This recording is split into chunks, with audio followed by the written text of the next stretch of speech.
You're listening to The Corbett Report. CorbettReport.com. Welcome, Mr. President. Welcome. Please come in. Have a seat. Make yourself comfortable. Thank you so much for joining me today at this early hour. Not that you had a choice, but today's going to be a pretty intensive briefing session, so I thought we should probably get at it a little I'm sorry. Where are my manners? I'm James. I'm the representative of the shadow government that put you in power, so I'll be your daily briefer. I'll be going over the news of the day with you, what you're supposed to say, when you're supposed to say it, how you're supposed to deliver it, all of that type of thing. Occasionally we'll go over the news that will happen next week, but sometimes we leave it as a bit of a surprise for you, try to get a real reaction from you, you know. I'm sure you know how all of that works, but today, as I say, is going to be a pretty intensive briefing, so I thought we'd get at it a little bit early. They were going to go over the most important thing about your entire time in office, and of course I should congratulate you on your election. What did we tell you? The Electomatic 3000 is a thing of beauty, and that whole winning the popular vote by 66.6%, that was my idea. I know. It's a bit cheeky, but if they ever called us out on it, we'll just trot out some skeptic to talk about pattern recognition. It's fine.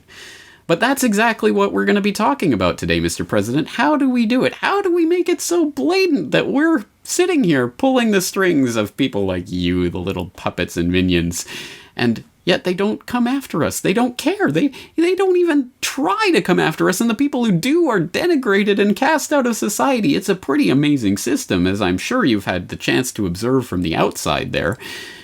I mean, I know you're not the brightest bulb in the box, and you're really only here for your photogenicity and your 1,000-watt smile and your nicely coiffed hair and your trip to Cambodia a few years ago. Don't worry, Mr. President, that's our little secret.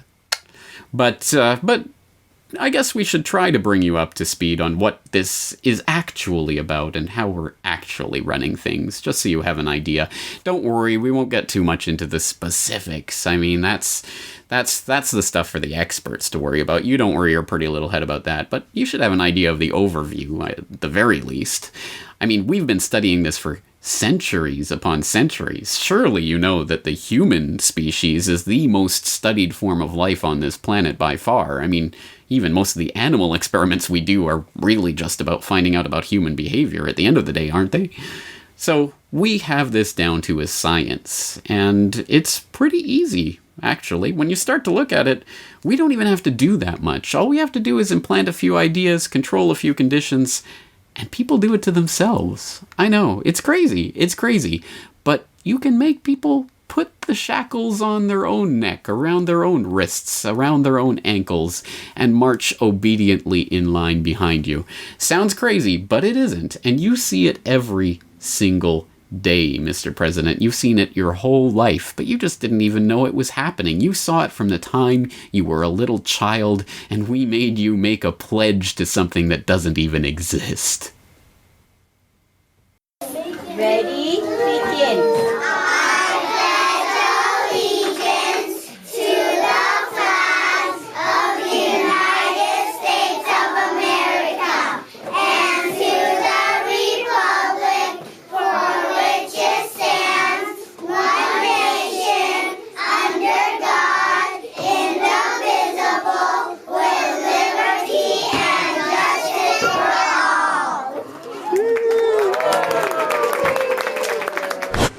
The original pledge began with a military salute that was then extended out toward the flag.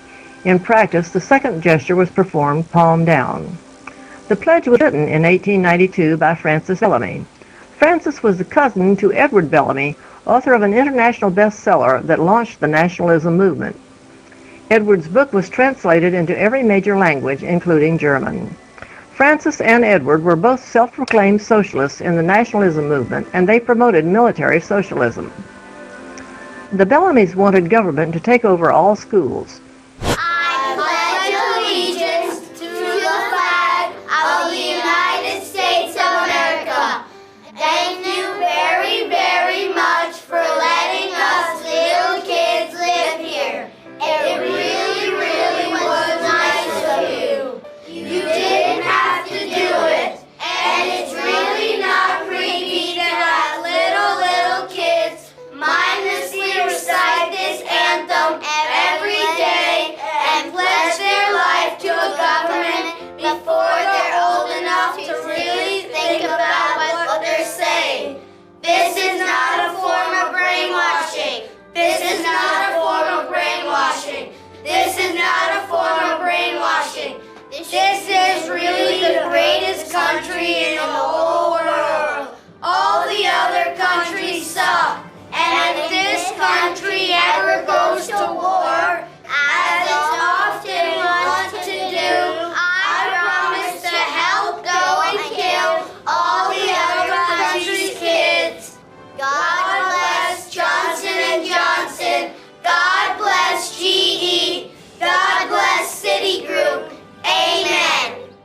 Very good, kids. Now come and get your Ritalin. I pledge allegiance to the flag and the piece of paper that says that I'm obliged to accept your authority. It's just amazing that people fall for this stuff. But they do. And, they're trained from children to accept it. So, how would anyone ever actually think to go outside of that system? It's pretty basic stuff, but it has a pretty powerful effect. But I know what you're thinking, because there's always people who step outside the bounds, that color outside the lines, that want to get around and want to try to test authority. Of course, those are people who exist, but don't worry, of course we have that covered too. 99% of the population can be kept in check by people in funny costumes. I know, it sounds absurd, but it's true. Would you obey this man? He's Charlie, our actor, dressed to look like he's in charge, though he's in charge of nothing except a bogus uniform. We've brought him to Edmonton in North London, to the shopping centre, to find out exactly how obedient people are. Excuse me, madam, sorry, could I just stop you? You're about to pass between me and the red bench. Could I just ask you to go the other side? Thanks. That's great. Oh, and just be on the apple, would be great. Oh, oh. Thanks very much, madam. These slabs, I couldn't just ask you to knock it down for me. You're probably heavier than I am. Can you give it a good old jump? Yeah, actually, probably, let me move that way. Can you just jump, please? Yeah, no, 2-footed probably, best. I couldn't just ask you to litter, could I? To what, sir? To litter. To litter? Yeah, have you got anything you could possibly quickly litter? Do you use that? It's probably alright. Okay. Yeah, could you just litter for me, please, sir? Just twice would be great. Kick it away, otherwise it won't. That's it. Give it a kick. Couldn't ask you just to pop that in your other hand, could I? Thanks, that's excellent. Could I ask you to lead with your left? Yes? And just slowly, really, basically. It's a simple experiment, but amazingly, it works. Out of uniform, though, it's a different story. Oh, sir, could I just ask you to switch bags with your hands? Just... You couldn't just go and just touch that brick? No? But with the uniform, 70% of people follow Charlie's bizarre instructions to the letter. Oh, fine. Give it one more, actually. The wind's a bit weak. That's it. You've got my dental records here. That's proof enough that this is quality sweet corn. A bit harder, please, sir. He's in uniform. Stop the bag. So they obey. Oh yes, I know all about how this works. So that's why you're wearing that suit with the little noose around your neck and I'm sitting here in comfortable clothes, because I don't need to impress you, Mr. President. But I'll just let you ponder that one if you can get that through your thick little head. It's, again, pretty amazing what you can do with just some pieces of cloth and some funny colored fabrics, but hey, again, it works. So why bother with changing a thing that's working so well for us? And it's been working for a very long time, and again, we're refining it all the time. The little black wraiths of death that now parade around the streets claiming to serve and protect. Again, amazing. Some words and some pieces of fabric apparently get a lot of people to step in line. But again, this is all the outside authority, the authority from above, the pledging to the flag, all of this kind of stuff. It's much, much, much, much, much easier than that. We don't need all that outside authority. The most effective authority that exists, the one that controls so many people, is in their own minds, Mr. President. Do you understand this? It's in their own minds. They do it to themselves. They keep each other in line. Why? Because we take any difference between any segment of the population, we magnify it, we push it, we talk about it, we focus on it in our media presentations. Everything we do, we focus, we drill home the fact that these differences exist, and you have to fight with this person, and that person's fighting with the other person, and it's a melee, every man for himself, every woman for herself, every person stratified, categorized, cut into 15 different identities, and that's what we get them to focus on. Don't focus on the people who own the banking system. Don't focus on the people who are running the military. Don't focus on the people who are making the political decisions. Why on earth would you do that when you can focus on each other? Your neighbor is the source of all your problems. And hey, a house divided, blah, blah, blah. I'm sure you know all that stuff. Again, it's so easy. We could teach this to children. And we do. It might be interesting to judge people today by the color of their eyes. Would you like to try this? Yeah! Sounds like fun, doesn't it? Since I'm the teacher and I have blue eyes, I think maybe the blue-eyed people should be on top the first day. And up here? I mean, the blue-eyed people are the better people in this room. Oh, yes, they are. Blue-eyed people are smarter than brown-eyed people. My dad isn't that stupid. Is your dad brown-eyed? Yeah. One day you came to school and you told us that he kicked you. He did. Do you think a blue-eyed father would kick his son? Yeah. My dad's blue-eyed. He's never kicked me. Greg's dad is blue-eyed. He's never kicked him. Rex's dad is blue-eyed. He's never kicked him. This is a fact. Blue-eyed people are better than brown-eyed people. Are you brown-eyed or blue-eyed? Blue. Why are you shaking your head? I don't know. Are you sure that you're right? Why? What makes you so sure that you're right? I don't know. The blue-eyed people get 5 extra minutes of recess, while the brown-eyed people have to stay in. The brown-eyed people do not get to use the drinking fountain. You'll have to use the paper cups. You brown-eyed people are not to play with the blue-eyed people on the playground because you are not as good as blue-eyed people. Well, the brown-eyed people in this room today are going to wear collars so that we can tell from a distance what color your eyes are. On page 127. 127. Is everyone ready? Everyone but Laurie. Ready, Laurie? Brown-eyed. She's a brown-eyed. You'll begin to notice today that we spend a great deal of time waiting for brown-eyed people. The yardstick's gone. Well, okay. I don't see the yardstick, do you? It's probably over there. Hey, Miss Lake, you better keep that on your desk so if the brown-eyed people get out of hand. Oh! You think if the brown-eyed people get out of hand, that would be the thing to use? Who goes first to lunch? Blue-eyed. The blue-eyed people. No brown-eyed people go back for seconds. Blue-eyed people may go back for seconds. Brown-eyed people do not. Brown-eyed. Don't you know? They're not smart. Is that the only reason? They'll take too much. It might take too much. Okay, quietly.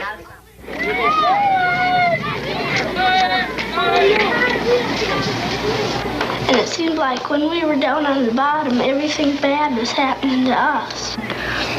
The way they treated you, you felt like you didn't even want to try to do anything. It seemed like Mrs. Elliott was taking our best friends away from us.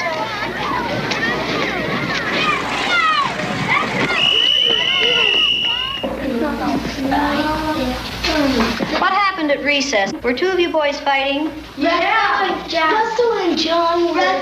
What happened, John? Russell called me names and I hit him in the gut. What did he call you? Brown eyes. Did you call him brown eyes? They always call us that. Greg and all of the boys call us that. Call us brown eyes. They say, come here, brown eyes. And they were calling us blue eyes. I wasn't. Sandy and Donna were. Yeah. What's wrong with being called brown eyes? It means that we're stupider. Well, not that. But... Oh, that's just the same way as other people calling black people niggers. Yeah. Is that the reason you hit him, John? Did it help? Did it stop him? Did it make you feel better inside? Make you feel better inside? Did it make you feel better to call him Brown Eyes? Why do you suppose you call him Brown Eyes? Right, because he has brown eyes. Is that the only reason? He didn't call him Brown Eyes yesterday, and he had brown eyes yesterday. Didn't he? Because we just started Yeah, ever since you put those blue things on there. tease him. Kind of tease him. Oh, is this teasing? No. Well, he did it. Were you doing it for fun, to be funny, or were you doing it to be mean?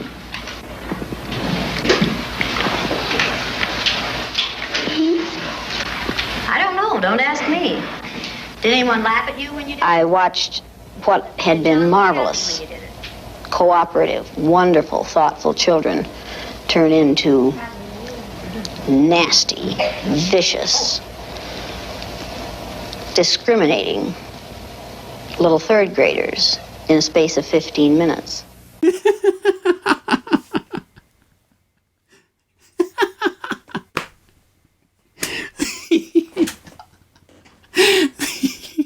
It's so brilliant. They fight with each other more than they even think about us. They never even think to come after us. They're too busy fighting with each other all the time over everything. They hate each other. They'll tear each other down all day long. They'll tear each other down in the face of the destruction of everything they've ever cared about in their life, because it's always their neighbor's fault. It's never the people at the top of the pyramid. Oh, it's so funny. It's so easy. It's so simple. We train them from the time they're children, and by the time they're adults, it's so internalized. It's so ingrained. It's so much a part of their nature. It cannot be taken out ever by anything. People will fight, die, cling to these differences that they are so convinced are the motivating things behind everything going on in the world, and they don't care if people come along and try to tell them about us.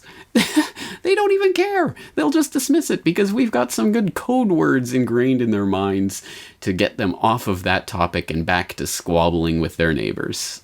It's so simple. And here's the best part.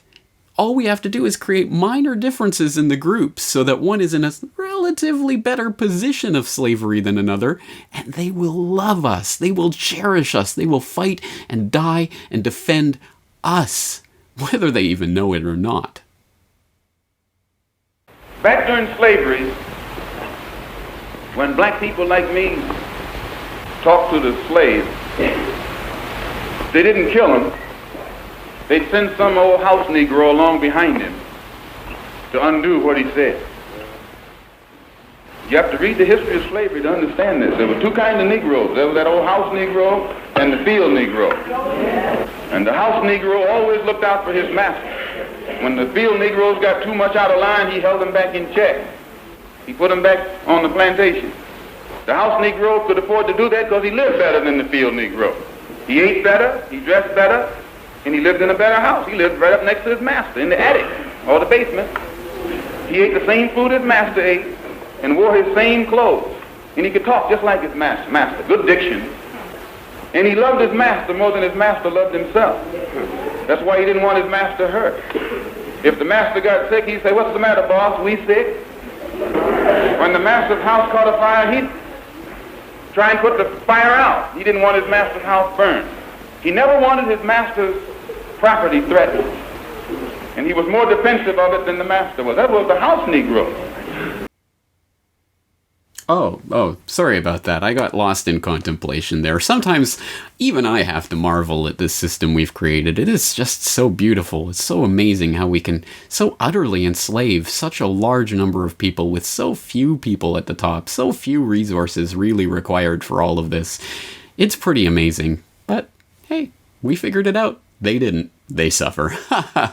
Oh, it's so beautiful. Well, And of course, it's not just that they'll protect us or defend us because they care about our property because we've given them a tiny share of the scraps from our table like the dogs that they are. It's much beyond that. They love us. Victims of Stockholm Syndrome develop compassion and loyalty towards their captors. The condition follows psychologically traumatizing situations like hostage situations and kidnappings. In fact, Stockholm Syndrome got its name in 1973 when 2 thieves accosted a bank in Stockholm, Sweden, taking 4 bank employees hostage. For 6 days, the prisoners were held in a bank vault, tied to explosives with nooses around their necks. During a rescue attempt, police were shocked when the captives took offense, siding with the captors. Like the Stockholm victims, people who develop this condition endure situations where they're forced to contemplate the reality of severe injury or death. In order for Stockholm Syndrome to develop, a victim must also perceive that her captors have shown occasional kindnesses. Being permitted to eat, not being punished for a so-called transgression, and even being allowed to live are all considered benevolent to someone with Stockholm Syndrome. People with Stockholm experience symptoms similar to post-traumatic stress disorder patients. They may have flashbacks, nightmares, distrust of others, and the inability to enjoy previously pleasurable activities. No one is sure why this phenomenon occurs, but it has been suggested that a victim believes, perhaps unconsciously, that forming an attachment to her captor maximizes her survival. Oddly, Stockholm Syndrome doesn't resolve in tandem with the end of a hostage situation. In the 1973 bank robbing, the freed hostages remained loyal to their captors, even setting up a fund to cover the criminals' legal fees.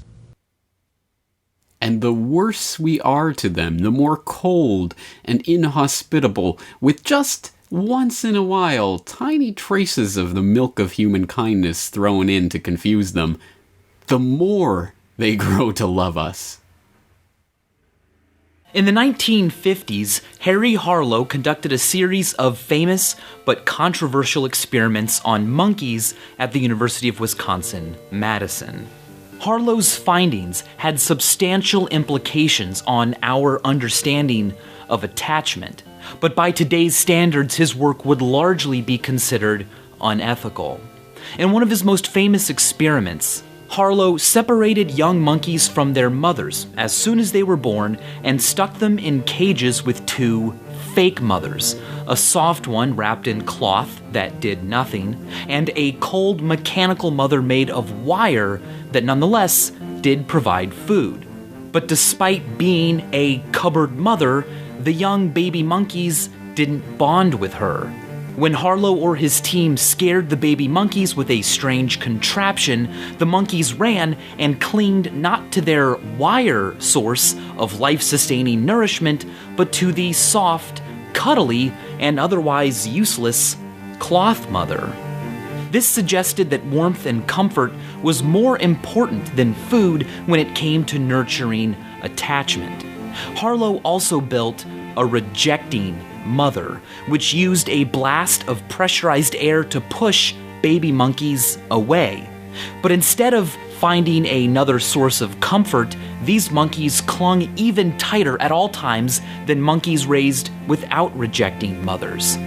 And this is what blows my mind.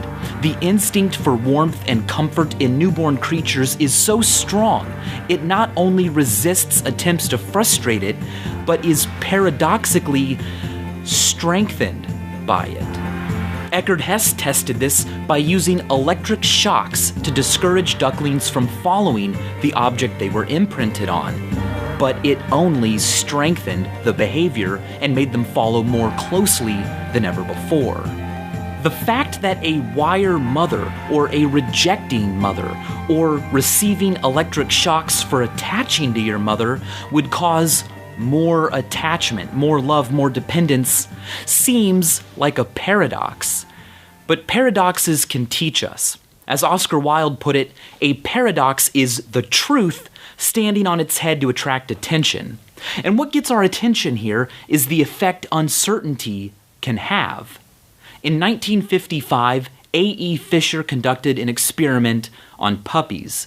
His team separated puppies into 3 groups. Members of the first group were treated kindly every time they approached a researcher. Members of the second group were punished for approaching the researchers, and puppies in the third group were randomly treated kindly or punished. They grew up never knowing what to expect. Their world was not a world of kindness or punishment, but rather one of uncertainty.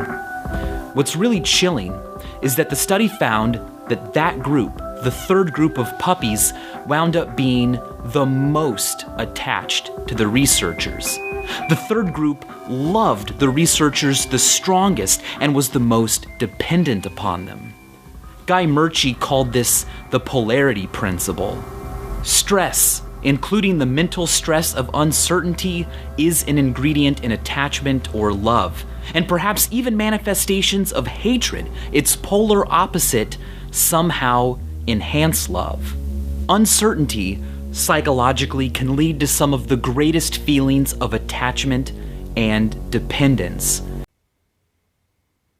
Just call us wire mama and they'll cling to us like monkeys, eh?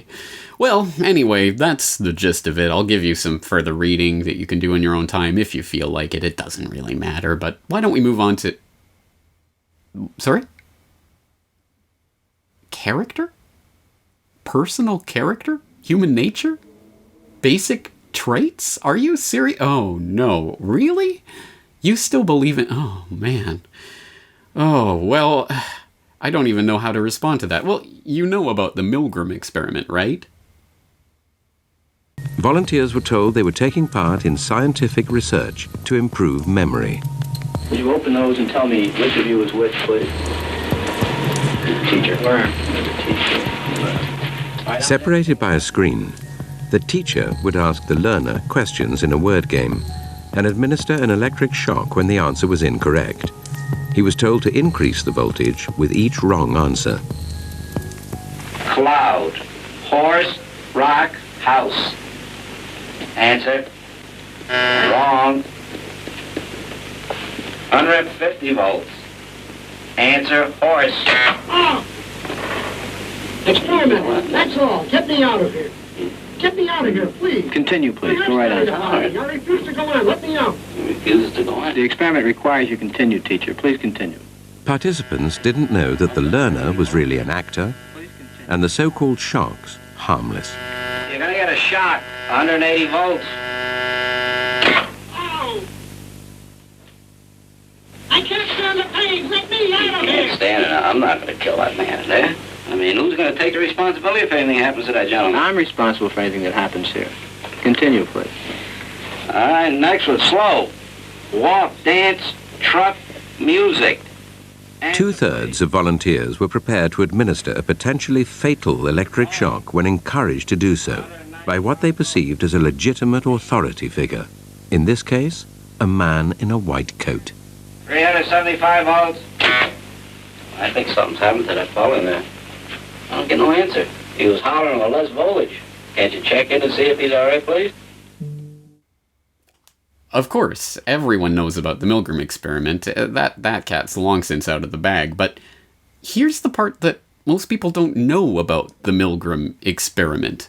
People could be made to be more or less evil based on the circumstances. The environment determines to a large extent the actions of the people within that situation. And if we control the operational circumstances that people are placed into, if we control the parameters of their situation and their environment, we can dial up the evil and turn down the good, or turn up the good and dial down the evil if you wanted to do that, I guess. It's all situational, and let's let one of our psychologists explain. Milgram asked 40 psychiatrists, individually, living in New Haven, Connecticut, probably mostly at the medical school, what percent of all Americans would go all the way describing the study the way I did, perhaps without the drama, and they said only 1%. They said that's sadistic behavior, and only sadists would engage in sadistic behavior. So that's the base rate. Anything above that is significant. They could not be more wrong. Why were they wrong? Their whole training is training only in the dispositional analysis. For psychiatrists, everything is inside your head. Sadism, goodness, good and evil, everything, they don't deal with good and evil. Sanity and insanity are in your head. And that meant they ignored all of the situational variables, the lab coat, the roles you're playing, the diffusion of responsibility, I'll be responsible, the rules that are changing. And they ignored all of that to say only 1%. We call that the fundamental attribution error. We do it all the time. Every time when we're trying to understand something where we focus primarily on the person and we ignore the situation, that's called the fundamental attribution error. So here's the data. This is the number of subjects who drop out here. So this is nobody drops out up to 28. And this is the amount of shock. Nobody drops out to 285 volts. Not a single person quits. And now what is it? 4 people drop out, 3. And now here's that magical 375. If you get that high, the guy's unconscious or dead, no one drops out. Everybody goes all the way. 2/3, 65% go all the way. Doesn't make sense. Except you've tried everything to get out, nothing is working. At this point you say, I shock 1, 2, 3, and I'm out. So giving him 3 more, he's already dead. He doesn't. What difference does it make? He's not going to feel it. But it's the way to exit. So it's not only a study in blind obedience to authority, which is described. It's a study in not understanding how to exit a horrible situation, where suddenly this just authority is now totally unjust. So the result is not 1%, 65%. Well, this is only one study of many that Milgram did, but people said, you know what? Maybe they really didn't believe he was being shocked. The guy's in the other room, he's yelling. In fact, he wasn't shocked. He was an actor. He was a Confederate. It was all tape recorded, all the screams and so forth. Well, so what Milgram did is to say, let's look at what happens let me put it differently. So two-thirds, this is 60%. In many studies, it's 2/3. But you could raise it to over 90%, or you could eliminate it. Study 16 is, if you first see somebody like you, a peer, administer the shock all the way, you do it. On the other hand, what happens if people rebel? Study 5, if you see 2 people like you while you're waiting, if they rebel, you rebel. And in these various other studies, it's if you have the guy not remote but closer to you, you don't do it. In fact, how do you eliminate it? Study 1, if the guy says, I want to be shocked, you don't do it. You say, that's sick. I'm not a sadist. I'm not going to deal with a masochist. You don't. But what this is, it really says what Milgram did is he's really quantifying evil. It's almost as if he's putting a human nature dial, and as you turn it, you can have blind obedience authority go from 0 up to over 90%. Are you getting this, Mr. President? Do you understand what we're telling you here? I mean, I know critical thinking and connecting the dots are not exactly your strong points, but I'm sure even you can get it by this point. What, you think this is all happenstance? You think things like Abu Ghraib just happen to pop up? Or you think these riots in Ferguson and all of this are just things that happen because people are the way they are? How naive can you possibly be? How ignorant of all of this research can you be? We control the environments. We control the parameters. We control the discourse. We control people's behaviors within that system. It's just that simple. We control the environment. We control the system. We control the people. What are they going to do about it anyway? Well, anyway, all of this is just to say, here's your new psychologist general, and yes, we're creating that position. We'll just put in some nice rosy discourse about how we need more mental health or something. People will fall for it hook, line, and sinker, as they always do. Here's our psychologist general talking a little bit about what he's going to be doing in your administration, Mr. President. I want to be the psychologist general. I want to manipulate people's desires and thoughts. There's 2 ways, James, to get people through this, and B.F. Skinner taught us this, systematic, gradual habituation, conditioning, getting you used to something slowly. It's like, say, breaking a phobia. You know, there's the implosion therapy. Throw a snake in. Oh, you're afraid of snakes? Nah. You're afraid of drowning? Throw them in the pond. Doesn't work well. What it works better is when you gradually approach. Let's talk about a snake. Let's take a look at a picture of a snake. We'll go to the zoo, to a herpetarium. Maybe, and then eventually we'll do that. Something else that works even better. There's two ways. I could say, great, I can put the gizmos on them, but now I want to get really nasty with them. And I want them to basically put themselves in prison. I want them to imprison themselves. I want them to live, and I want to scare them. I don't want to use, like the great BBC documentary, The Power of Nightmares. I want to get them and frighten them. And whether it's ISIS or ISIL or IS or IQA or Al-Nusra, and I'm going to throw, as soon as they become conversant with one nefarious group of barbated, beheaders, I'm going to give them another one. I'm going to see how far I can take them. I'm going to take them to the airport, and I'm going to make them take their shoes off and put their shoes on. And I'm going to corral them. I'm going to blast them with backscatter ionizing radiation cancer tubes. I'm going to manhandle and feel up and basically sexually abuse people. See how far they'll go. And I will change the rules. I'll turn the lights on, turn them off. Just when you think it's daytime, it's not. It's not the Stockholm syndrome. I'm just going to habituate you. And it's called learned helplessness. Beautiful, isn't it? I think he's the perfect candidate. So there you go. Potato, potato. Bob's your uncle. We're all done. I think that's got all of the usual tax cattle herd control in order. And I hesitate to bring this up, but I suppose as your briefer, I suppose I should at least bring this to your attention. Again, you don't have to worry about it. We're working on it behind the scenes. But there are some people who are trying to poke holes in this and trying to bring this to the attention of the people of the outside world and try to inform them that they're actually slaves to this system. But, take a look. Quite simply, a statist is somebody who believes in having a state. Basically, anybody who wants government. Government is the exercise of authority over a people or place. And that is basically the right to rule. It's not just the ability to control other people, because most people have that in one way or another. It's the right. It's the idea that certain people, it's legitimate for them to forcibly control others. Belief in government is a purely faith-based, indoctrinated belief. It doesn't actually make any sense in practical terms or in evidence or in logic. For years, I thought it was a really good analogy to compare government to religion.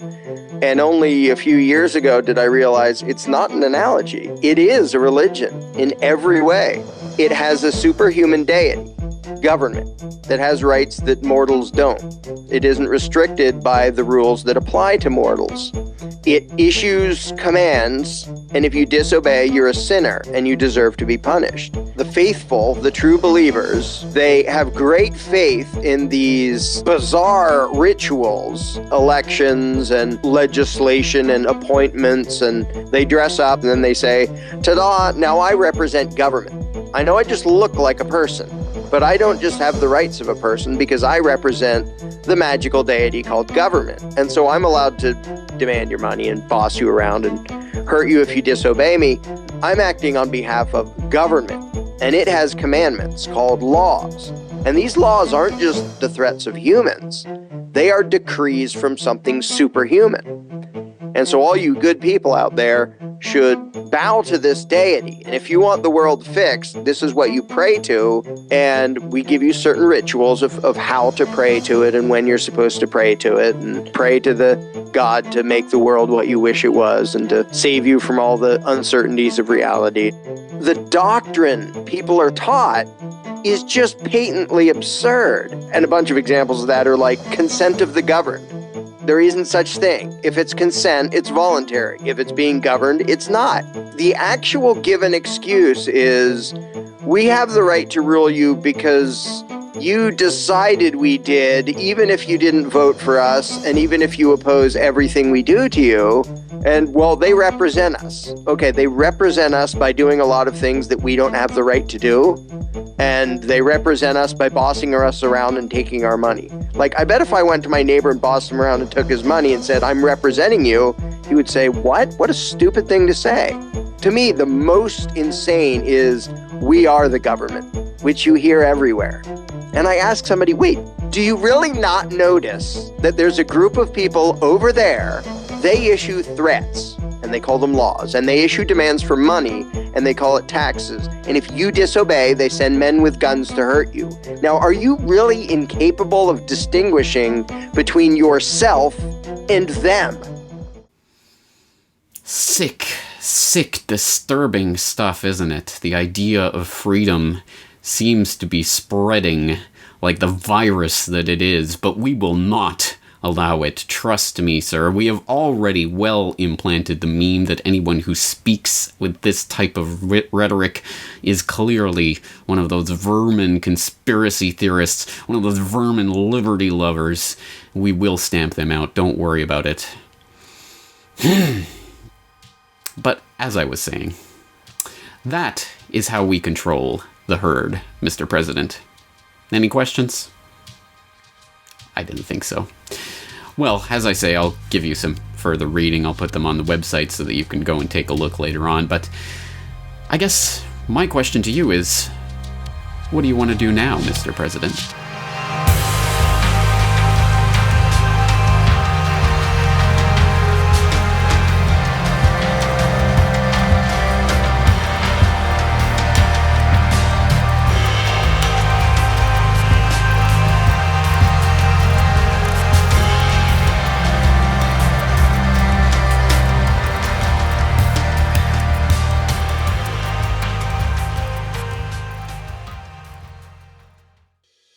The Corbett Report is brought to you by you. Your support makes the Corbett Report possible. Sign up for the subscriber newsletter or purchase a DVD at corbettreport.com/support.